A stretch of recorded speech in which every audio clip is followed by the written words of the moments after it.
Welcome to Films and Stuff with your hosts, Pete Mitchell and Ethan Hunt. Hey, Pete. Welcome back to Films and Stuff. How are you today? I am great, Ethan. How are you? It is a good day today because we have our annual Summer 2023 Predicties, where Pete and I look at what is coming to the big screen, only big screen, and we predict our top 10. Last year was our first time doing the Predicties.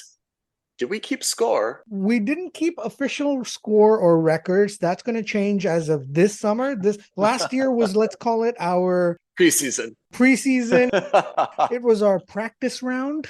This is it. We're playing for all the marbles this year. And I gotta say, I don't know about you, but did you find that this year was a little tough?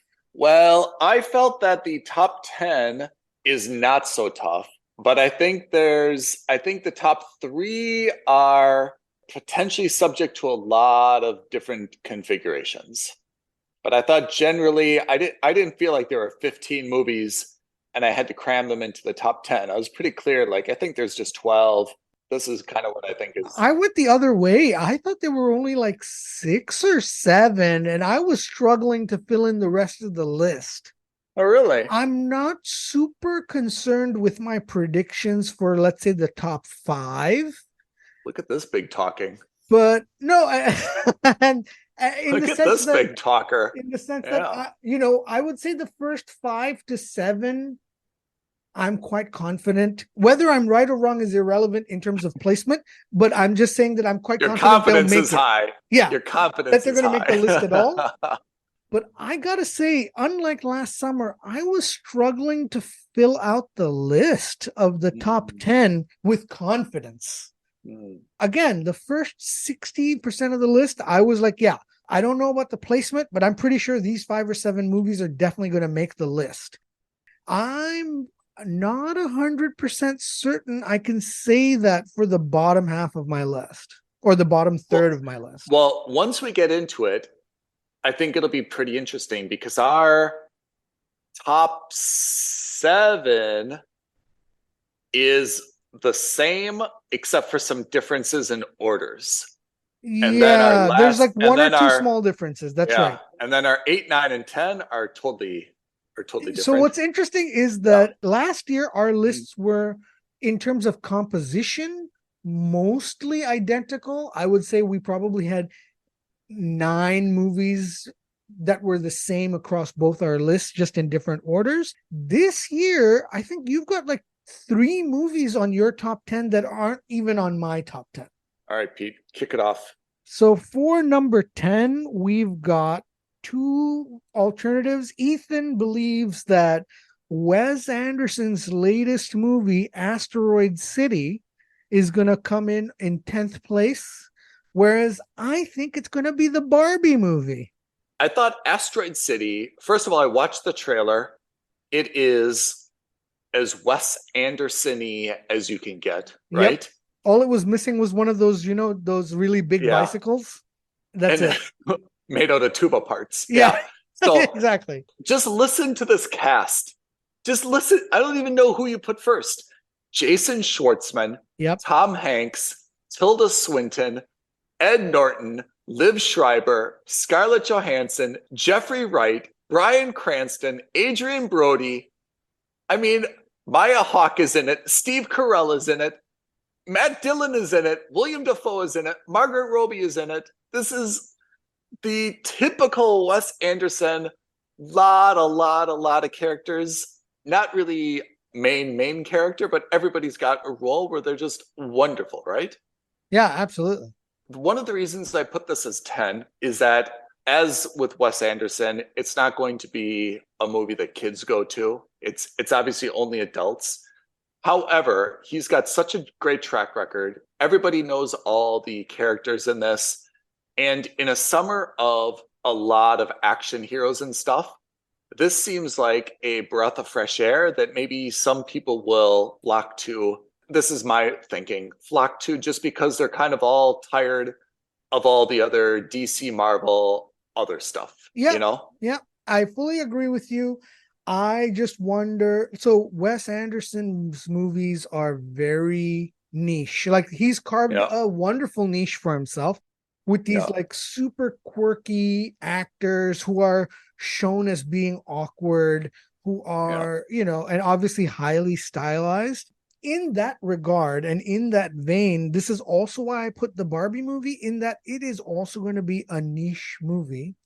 Now, the more I think about it, the more I'm certain that of, I would say of most of my movies, this one has the highest percentage of moving up the highest on this list. You're saying Because, Barbie? yeah, Yeah. because it's a recognizable brand. Everybody and their mother knows of a Barbie doll. Two, it's potentially going to be a big hit with children or not. I don't know. I mean, I saw the trailer. I don't know if it's a children's movie or not. I can't tell. But in any case, it's also got an all-star cast. You've got Margot Robbie, you've got Ryan Gosling, you've got Simu Liu, you've got a lot of really, really highly attractive actors in this movie. So it could be a sleeper hit. It could be a miss. I don't know. That's why I left it as the number 10 movie. You know, I am not sure, but I take 2 points. I was very, very high on this movie, actually, until I kind of watched the trailer, and the trailer took a little bit of air out of my balloons. I agree with everything you've said. That I think, first of all, it's cast exactly right.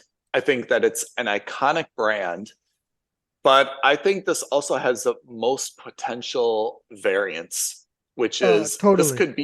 this could be a super fun, iconic movie, and we want to see a second and a third. It could get very stale very fast. There could be nothing behind it. It could be a terrible storyline, and it doesn't appeal to adults. I mean, it doesn't appeal to dudes. And if it's too mature for kids, this may be in no man's land, and this could be a huge, huge flop.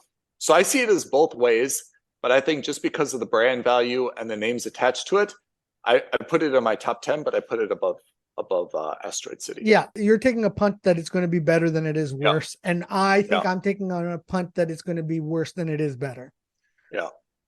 All right, so number 9, same house, different films. You've got Disney's The Little Mermaid, the live action remake, and I've got Pixar's Elemental. What's your mindset behind this? My mindset is that every summer you need one movie that's kind of child friendly, not just child friendly, but also animated.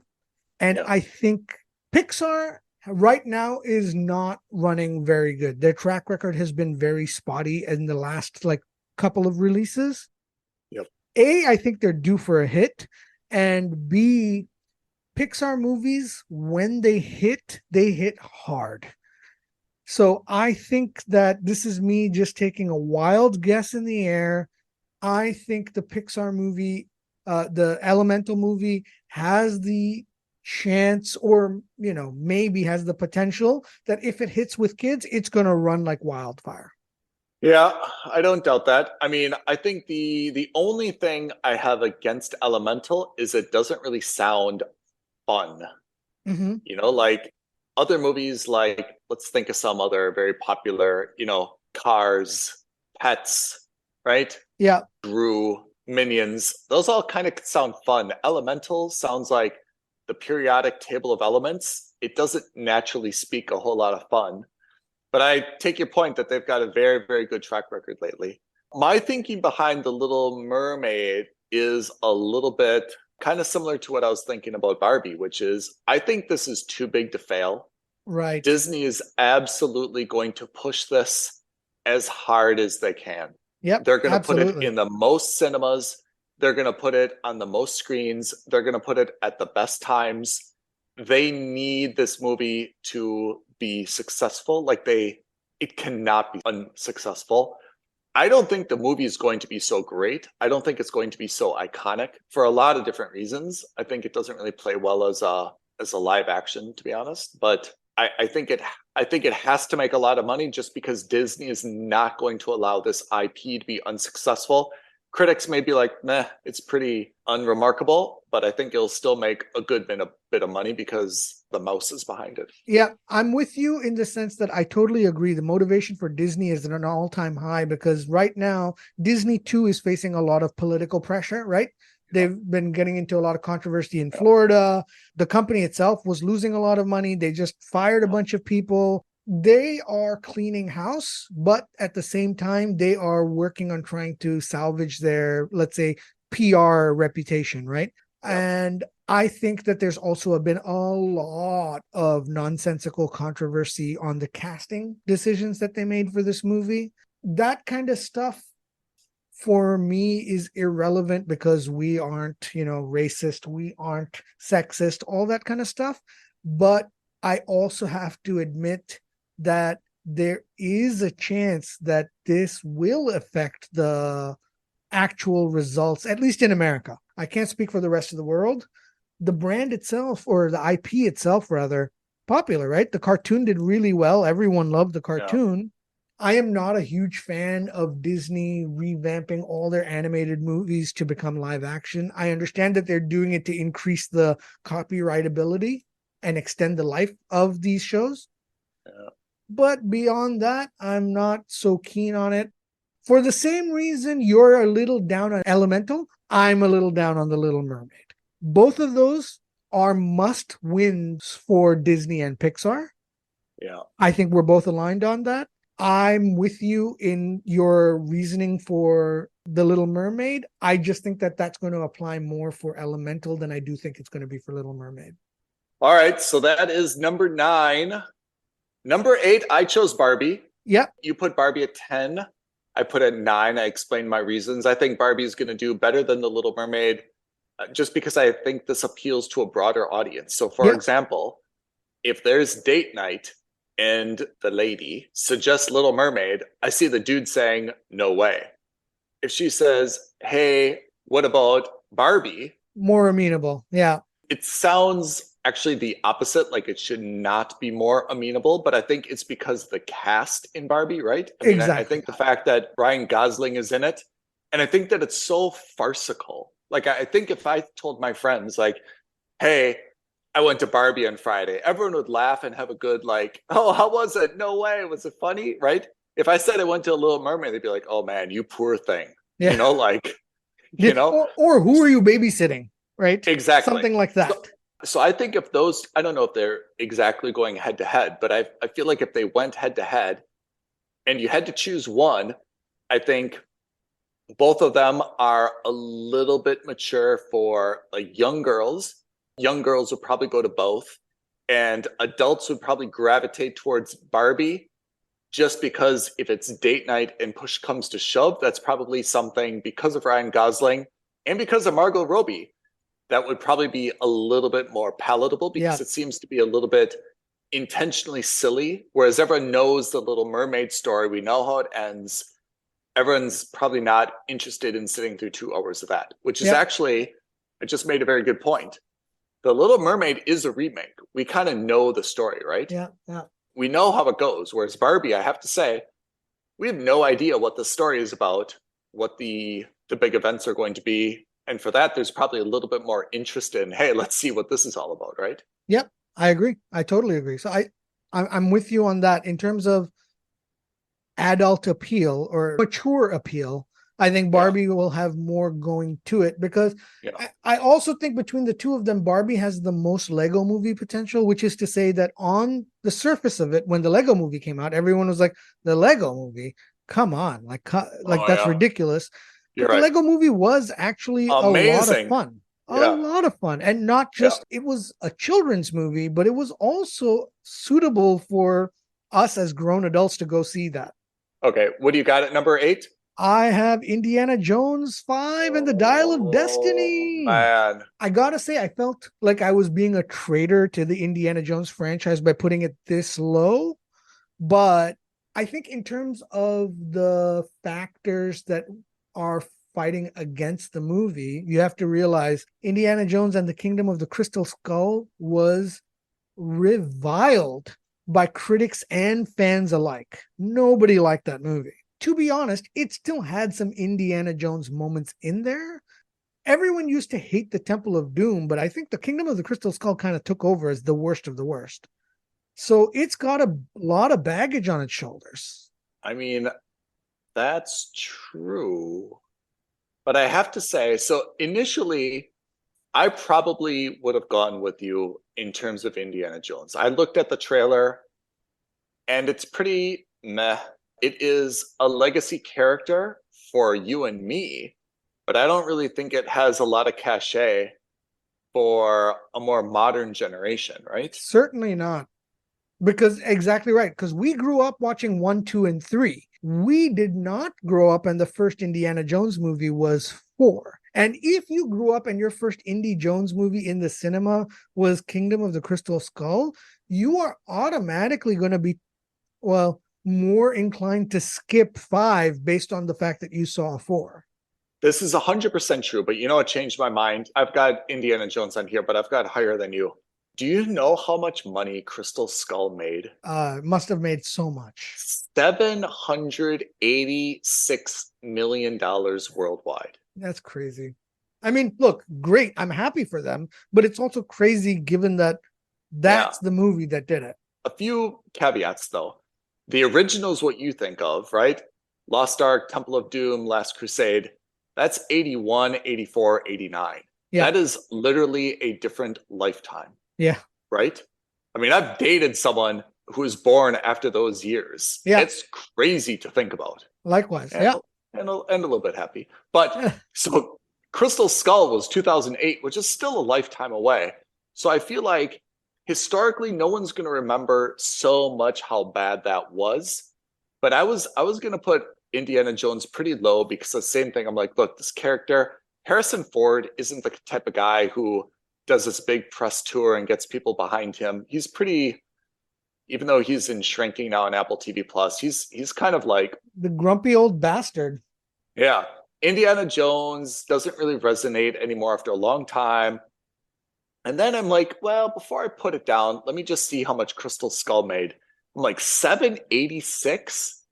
Like, maybe this movie doesn't look good and maybe it won't be good, but this is another Jurassic Park. What's Dominion. Jurassic Park called? Dominion, where it just defies logic and somehow people just go to see it. It'll make a lot of money, even though everyone will be like, that's just a rubbish movie. Yeah. So, by the way, that's a logic that I'm using for most of the rest of my list. Yeah. You've got Indiana at 8. I've got it on my list, but I've got it higher yet. We haven't gotten to it.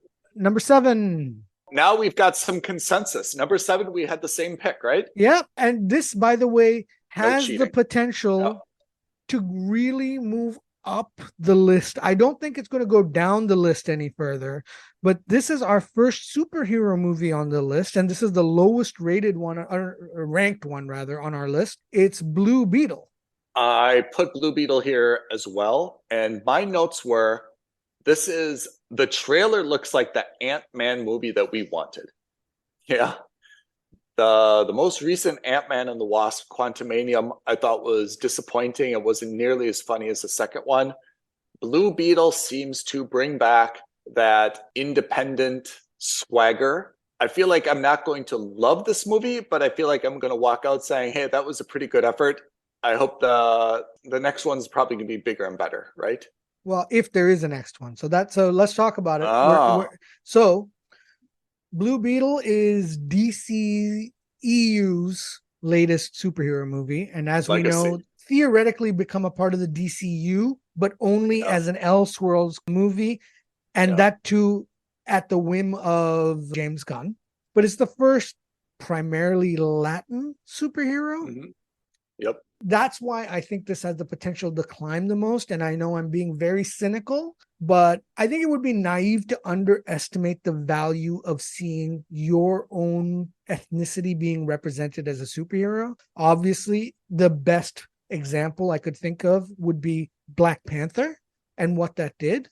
Culturally, not just introducing Black Panther as the first Black superhero, but I think also just like politically, it helped create a lot of movement for that movie. Of course, it was also an excellent movie. Don't get me wrong. I'm not talking just about quality. Quality aside, I think the idea of representation of a community that's maybe underrepresented, John Leguizamo has been making a lot of noise. And by the way, I've actually been really disappointed by the noise that he's been making about Super Mario in the last couple of weeks.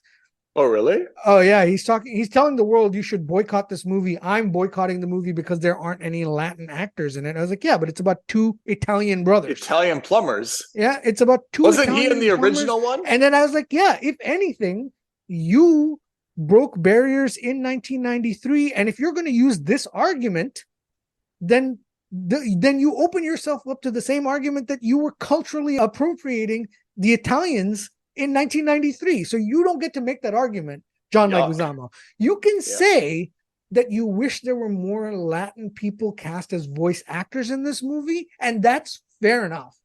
But you cannot say that you should boycott this movie because there are no Latinos or Latinas or Latinx people in there. I think that's ridiculous. Completely. It's about two Italian plumbers. And even forget about that. There's a Donkey Kong is like a giant ape. Like, there's no nationality associated with that. It's about a toadstool. There's no nationality associated with that. It's about, you cannot arbitrarily tie an ethnicity to any of these characters. And the two characters that you can tie an ethnicity to are very clearly defined as Italian plumbers. And this is from like the 70s and 80s. So, anyway, I don't want to get into this. It's another rant for another day. Going back to Blue Beetle. I think that this is going to be the first major representation of the Latin community on screen as a superhero. That's going to drive not just superhero fans, but also the Latin community to it. And that has the potential to really shore up numbers in Latin communities outside of the US, which may not necessarily be strongholds for superhero movies. So, South America, Mexico, some parts of Europe, that sort of thing. I'm not saying it will. I'm just saying it has the potential to. That's why I think of all the movies on this list, Blue Beetle is one of them that also has the ability to move the most. What wasn't the lady in Doctor Strange, Xochitl Gomez, right, who played America? Yes, but she wasn't really the lead. Let's put it that way, right? But she had a very prominent part. Yeah, but I agree. Certainly, I would hesitate to call her MCU's first leading Latin superhero. Yeah, I would hesitate. I'm not saying she isn't. I think she's great. In fact, if you remember, she was one of my favorite parts of that movie.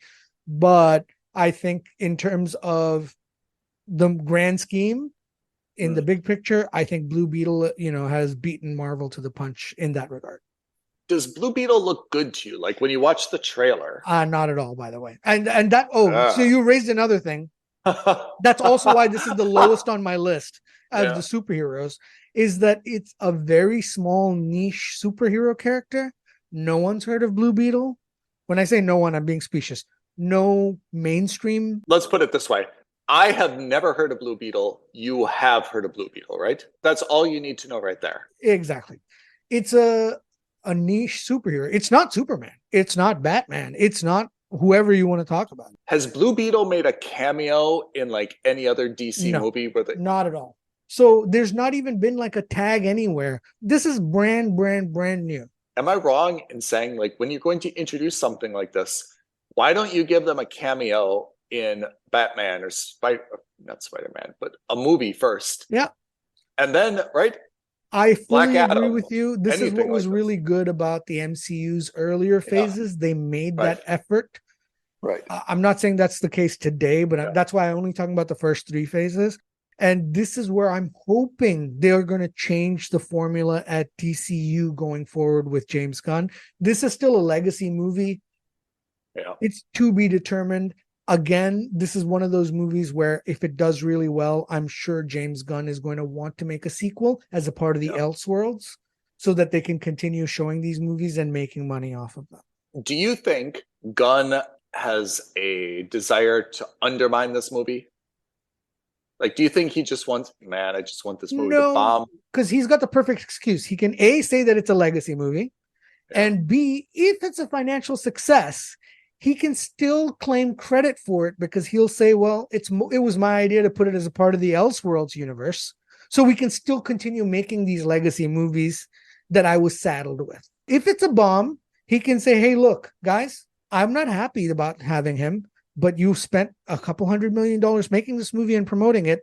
I have no choice as the CEO of the DC universe. I have to release this, but now we're not going to do anymore if it's a bomb. And if it's a success, he'll be like, guys, I know it was a legacy movie, but I really think it's going to become a part of the Elseworlds universe, and I will take credit for all of that.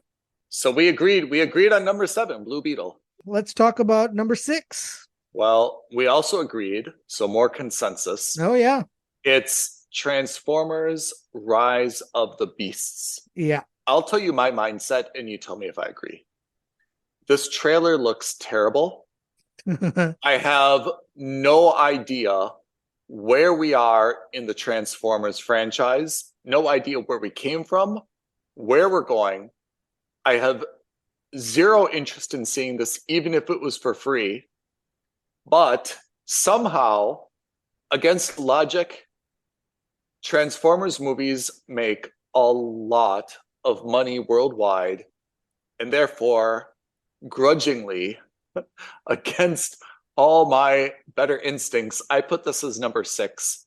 I think it will make money, and you and I will discuss it, and I will still be utterly confused if this is a big Ponzi scheme or if there are just a lot of Transformers fans out there that I just cannot understand why. I am 110% with you. This movie makes no sense. It is the Autobots and Transformers version of the Jurassic Park series as of late. They make no sense, yet somehow they end up making more movies and they all end up making a ton of money. This movie, I think, is going to be a more than $500 million movie, which makes, again, no sense, but it's going to be a summer hit for, like these teens and preteens, young adults at best. I think that's just going to be, and in terms of date night movies, it's like the perfect brain dead date night action movie where you can kind of go in, eat a bucket of popcorn, drink 2 liters of soda, and just see like special effects galore on screen for 2.5 hours. If my girlfriend dragged me to Barbie, I could probably walk out of there saying, well, that was something. Or at worst, that was pretty boring. If I drag her to Transformers, I feel like you might be single by the end of the movie. No way is she going to even understand what is going on there. Yeah. Oh, no, 100%. And by the way, there's no way I'm going to understand what's going on there. I don't know it makes no sense to me that this is still going on. And I didn't even like the original movies, but at least the original trilogy kind of wrapped things up. Why are we still doing this? This is our idea for a Netflix documentary. Ethan and Pete try to get to understand who is watching Transformers, and more importantly, what is the plot of this franchise? And can why? You right now? And why?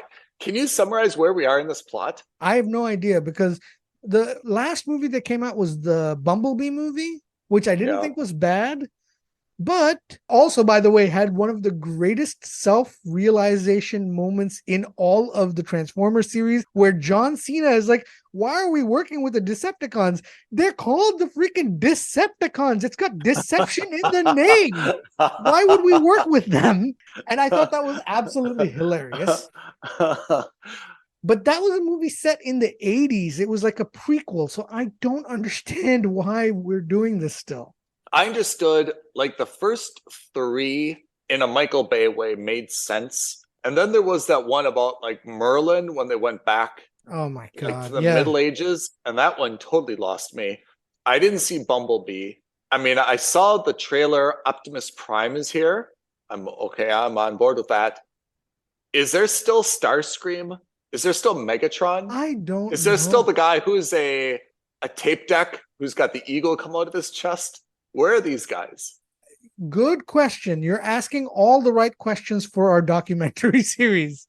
I'm not kidding when I say you and I should just take an iPhone and we should do a documentary and try to understand what is going on with this franchise.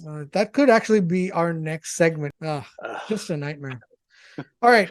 Number 5. Ooh, this is interesting. So I put Indiana Jones for the aforementioned reasons. You've got it at 8. I've got it as 5. Yeah. We're not dramatically far behind, but I'm surprised the movie I've put on my number 5, The Marvels, isn't on your list. When is The Marvels being released? I didn't know that was a summer movie, is it? Is it not May, or did it get moved away? I don't know. Because they just released the trailer, so I thought, oh, this is perfect in time for the movie.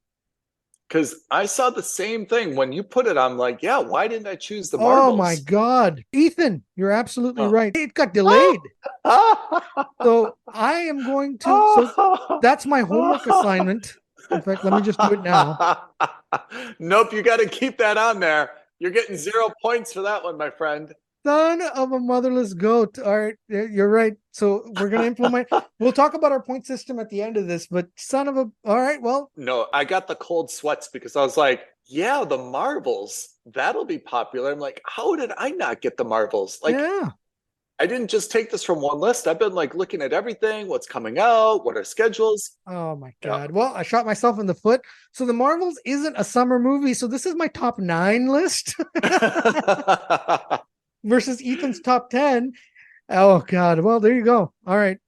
But let's just briefly say, I agree. I love Brie Larson. Samuel L. Jackson's in it. I think this is going to be great. Whenever it does come out, I'm super psyched for it. Same. I think it's going to be amazing as well. It's going to be like kind of an autumnish movie then, right? November. Yeah, exactly. November. Number 4. This is where it's going to get good, right? So our top 4. We have the same top 4, but we have different orders. In different orders. So number 4, I have The Flash. You have Mission Impossible, whatever it's called. Dead Man's Reckoning Part 1. So I just called it Mission Impossible 7. Yeah. So, I mean, I don't think there's a whole lot of, we both know these are going to be, I think mine is a safer bet.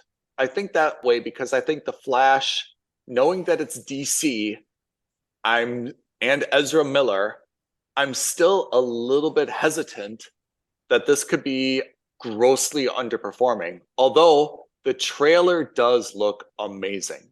I gotta say, I think The Flash is going to be this summer's $1 billion movie. If there's going to be one, and I don't think there's going to be one, I think there's going to be 2, but I think this is going to be the movie that's the $1 billion movie. If Ezra Miller's Flash makes $1 billion, is this James Gunn's dream or nightmare? I think it's a nightmare. I think it's the most bittersweet thing he's going to have to deal with because he's going to get an inordinate amount of pressure to bring Ezra Miller back as the Flash for the main DCU. And then they're going to have to come up with a creative way to do that. It's also because it's got Affleck in it as well. It's got a Supergirl in it that's not the same Supergirl that they've already announced. It's going to have a lot of question marks that it's going to leave out there. But anyway. Yeah, I thought the trailer looks incredible. If this is a Marvel movie, I would say it's got $1 billion. Write the check now. Because it's DC, DC just has a way of like kind of mucking things up. What was the last movie from DC that we saw? Shazam.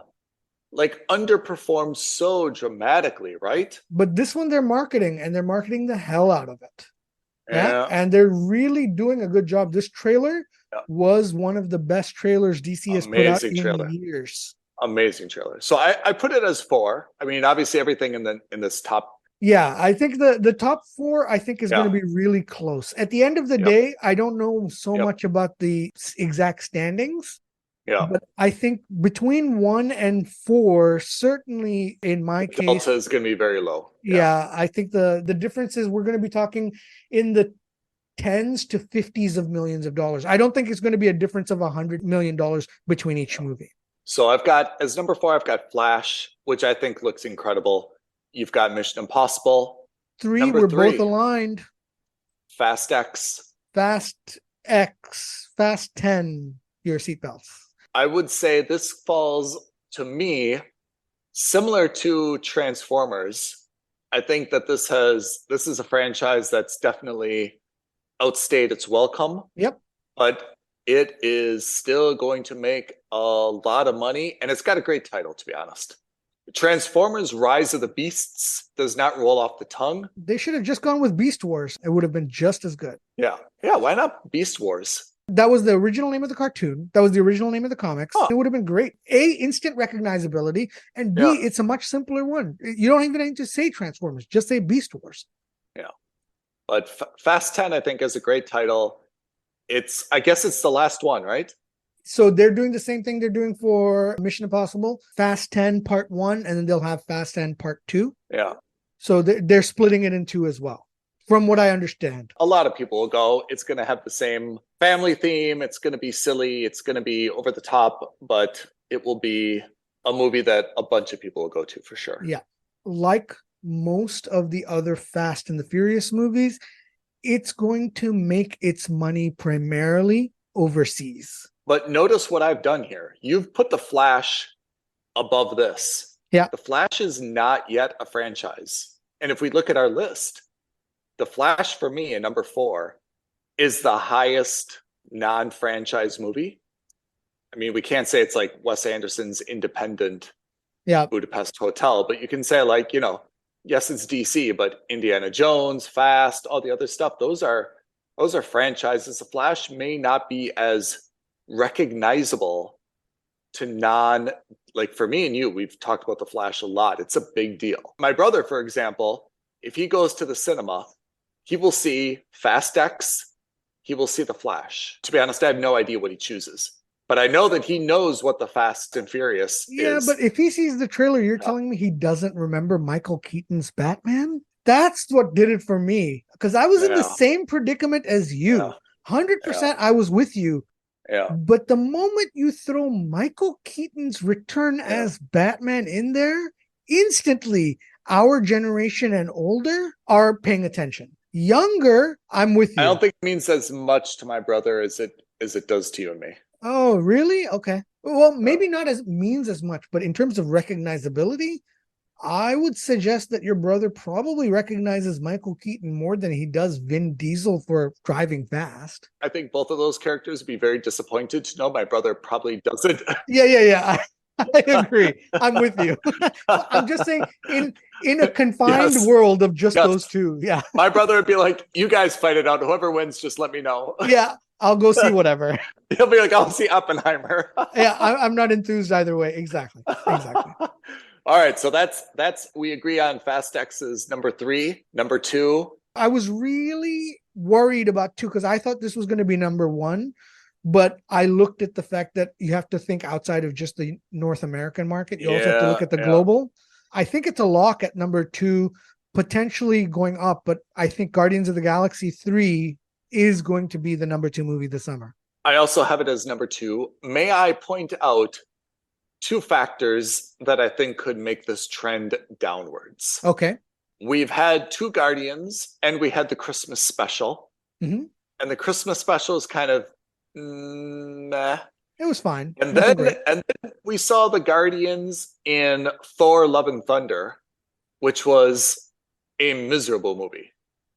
And I'm really hoping that doesn't kind of contaminate or put a little bit of smell on Star-Lord and his cohorts, because I thought that opening scene was among the weaker parts of Thor: Love and Thunder.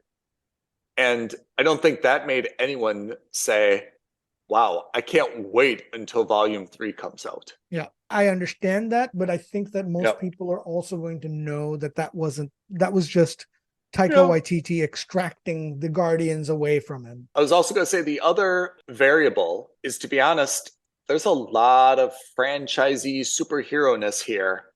And there is a potential that after some time, there's going to be like a little bit of fatigue. I mean, I don't know the disposable income for a lot of parents. I don't know how easy it is to go to a lot of cinemas, but can people go to like 5 movies this summer that are all, okay, I'm going to go see Blue Beetle, and I'm going to see Flash, and I'm going to see Guardians, and I'm going to see Transformers, and I'm going to see Indiana Jones, and I'm going to see Fast X, and I'm going to see Mission Impossible. You and I will. Yes, we're psychopaths. But I feel like there's some other folks that are going to have to make some not just tough decisions based on money, but by time. Like, no girlfriend wants to be dragged to 6 superhero movies, right? She also wants to go roller skating or something else, right? So, I mean, I think you've got to pick and Roller choose. skating. That's quaint. Yeah. I mean, right? Like you've got to pick and choose. I don't think you get to see all these. Will Guardians of the Galaxy suffer in the face of Flash and Blue Beetle, for example, which are kind of new and could be cool? Whereas Guardians of the Galaxy is there a big cliffhanger. It's just something to throw out there, which I think could make Guardians of the Galaxy trend downward rather than upward. I agree with you, and I take that on board. I think for me, the reason that it trends upward, the counter is that you've got this as being the third and final movie in the franchise. So it's going to theoretically wrap up not just loose ends, but kind of tie up that story in a neat bow. Mm-hmm. Clearly, someone is going to die. My feeling is that one or more of the Guardians is going to basically bite the bullet, because it seems like that's the way it's going based on the trailer. So I think there's going to be a lot of emotional whatever going behind it. I just get the feeling like this is going to be James Gunn's swan song in the MCU as well. Yeah. And I wouldn't discount him for that. The last two movies, or their first two, made $770 and $870 million. So I think they're obviously trending. They're going to try to hit 1B for this, right? Well, I mean, they always try, but yes, I agree. Yeah. Whereas Fast 9 hit 720 and Hobbs and Shaw was 760, right? So Fast has quite a bit of ground kind of to make up. And I think that's what guided us. And we put GOG above Fast X, right? Yeah. Let's do it, buddy. We got to unveil numero uno. I mean, no surprise. We've already talked about them. I've got The Flash as my number one movie of the summer. And again, just as a caveat, we're not talking about the best movies in terms of ratings. We're talking about the movies that are going to make the most money. And I've got Mission Impossible, and I've got it as number one for a few reasons. Let me take you through my line of thinking, if you don't mind. Yeah. First, I think there's a Tom Cruise bump. Following Maverick, Cruise is very, very hot, of course. Prior Mission Impossibles did quite well, right? I mean, 787 in Fallout, 688 in Rogue. So, I mean, I think that we're definitely trending up. Yeah, we're trending upward. And I think, again, for me, when you look at all the other stuff here, Mission Impossible, I think, has something a little bit different than Guardians of the Galaxy, The Flash, Transformers, Blue Beetle, blah, blah, blah, blah. It's real action. Cruise is really on a hot streak right now. So I could see, again, if there's some decisions to be made, folks say, nah, I don't want to see another cartoonish CGI superhero movie. I want to see Cruise in Mission Impossible, right? Iconic name, been on for a long time, never kind of gets old. So I'm planning on Impossible taking the top spot this summer. But you think it's going to be The Flash? I think it's going to be The Flash. I think that, first of all, Cruise's only billion-dollar movie was Top Gun 2. Mm-hmm. You know, and we've lamented about the fact that he didn't really ever have a billion-dollar movie. It was shocking to us. It was. We're glad that it finally happened. First of all, I love the fact that it's a pure espionage or, spy thriller. We haven't really seen many of those lately. I like that. Mm-hmm. But I also think that the appeal is outside of Tom Cruise and the action sequences. The storyline appeal, I think, is a little bit more limited globally. So you're right on this. And I would say, I mean, I was really critical of Transformers and their absence of a plot that I can make heads or tails of. I also can't really tell you the plot of Mission Impossible, except that there's some type of cobalt that wants to destroy the world, and it's up to Tom Cruise and that British guy and that huge black guy and maybe someone else who's a girl who used to be a bad guy and now a good guy to save it. And I'm not saying that the plot is a necessity. I'm not saying that it's super important, but I think it adds a lot. Yeah. Especially in a movie that's not dominated by recognizable figures. And when I say that, I'm not saying Tom Cruise isn't recognizable, but everybody knows Spider-Man. Everybody knows Superman. Yeah. Everyone knows Batman. That was my logic and thinking. Having said that, and the caveat we always throw out there is that we always hope that all movies do well. And we hope that all of these movies make $1 billion. But the reality is that is a Tom Cruise spy thriller like Mission Impossible going to make $1 billion? If it were based purely on North America, forget about the volume of tickets, maybe. But, you know, when you start looking at the major international film markets, if you look at India, if you look at China, maybe not the most historically valuable IP. You say that, but I have to say, I mean, here I'm making a lot of inappropriate assumptions, but if I'm German and I'm going to see a movie, let's say it's dubbed in German. Yeah. Tom Cruise in Mission Impossible or whatever that guy's name is, right? The other Chris from Guardians of the Galaxy. I mean, I know his name is Chris Pratt, but I'm just saying, like, as a German, I know Tom Cruise, and I know that one guy, Chris, who's Star-Lord. I feel like internationally, Mission Impossible makes a lot more money. That may not necessarily be true, but that's kind of what I'm banking on. The same with Fast X, right? Fast X makes a lot of money. Everyone knows Vin Diesel. They used to know The Rock. GOG, Flash, Blue Beetle, I think are movies that may be domestically very, very popular. I'm not sure that they're going to have the same international reach that Mission Impossible, Fast X, and possibly Indiana Jones do, right? Transformers is a Ponzi scheme, we know. And I'm with you, and I'm applying the same logic for The Flash. Mm-hmm. I'm going to use exactly the same logic. The Batman. I think that Batman has more cultural cachet in China and India, and all of them, by the way, right? So theoretically, we're getting Ben Affleck is in it. He's confirmed in it.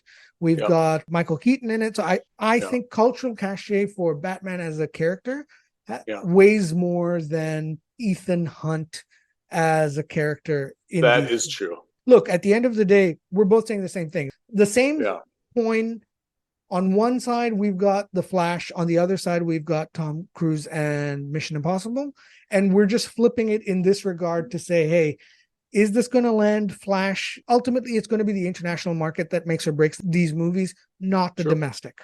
In the top 5, they're all going to really perform, maybe even overperform domestically in North America. Whether that translates internationally or not, that comes to the flip of a coin. So overall, I have to say this is a very compelling lineup for me. Wherever these may fall, it's a summer that I think has a lot of really exciting things coming out. I mean, we just named 10. We've both got, 2 wild cards. That's 12.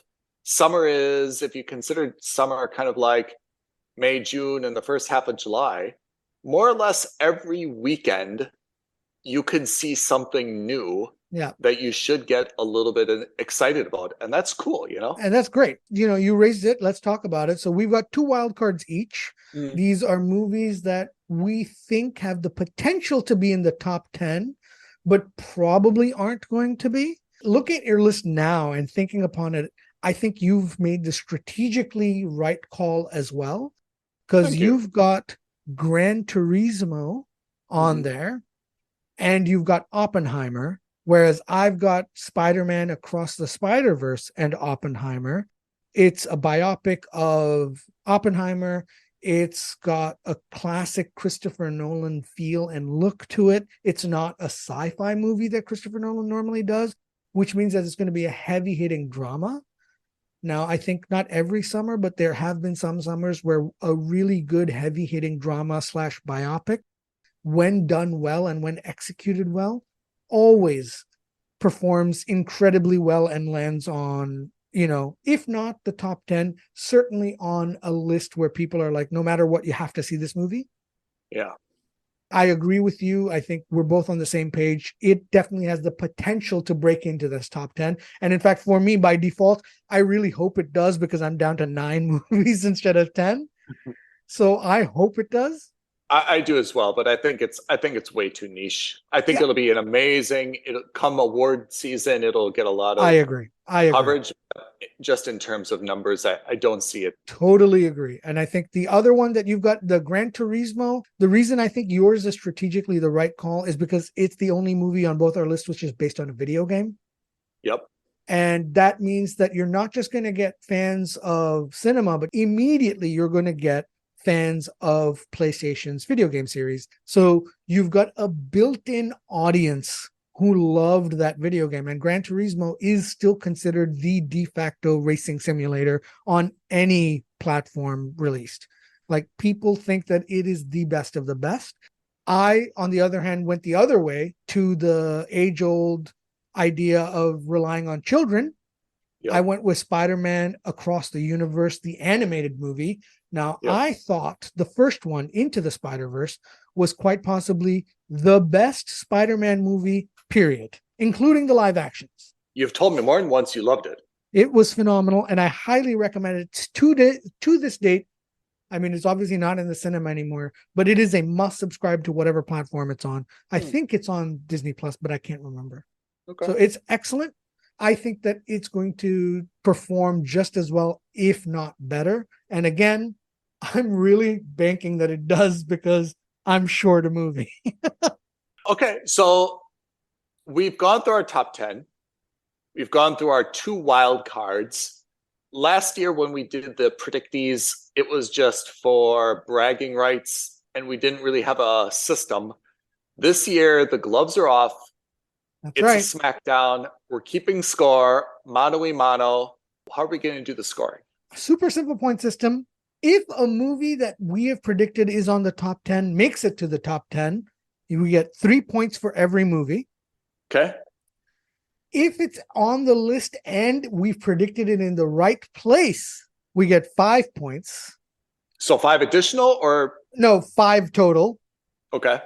If we've put a movie on the list that isn't on the top 10 at all, we get 0. So for example, I've already got 0 for the Marvels. Yep. And for any of our wild cards, if they make it to the top 10, we get 1 bonus point. Okay. So I'm really hoping that Asteroid City doesn't make it on the list. I'm being very selfish here. Of course, again, we want every movie to make it on this list. But, do we? But I'm hoping that Asteroid City doesn't make it on the list and that Across the Spider-Verse does, so that I get 1 bonus point. All right.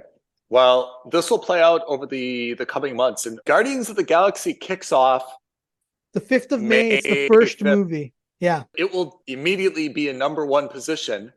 And maybe we just need to update every week whenever something new comes out and just show, like, we'll do the same thing we did last year. Is I will be keeping a track separately as to where the movies fall.